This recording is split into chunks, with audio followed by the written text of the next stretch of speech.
శ్రీకృష్ణుడు పాండవులకు గురువు అయ్యాడు.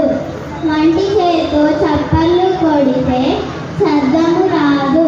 అలాగే గురువు మాత్రమే శ్రద్ధగా చెప్పితే సరిపోదు, శిష్యుడు కూడా శ్రద్ధగా వినాలి. క్లాస్ టీచర్ బోధిస్తున్నప్పుడు టీచర్ బోధనను వినని విద్యార్థి బోధన యొక్క ఫలితాన్ని ఎలా పొందుతారు?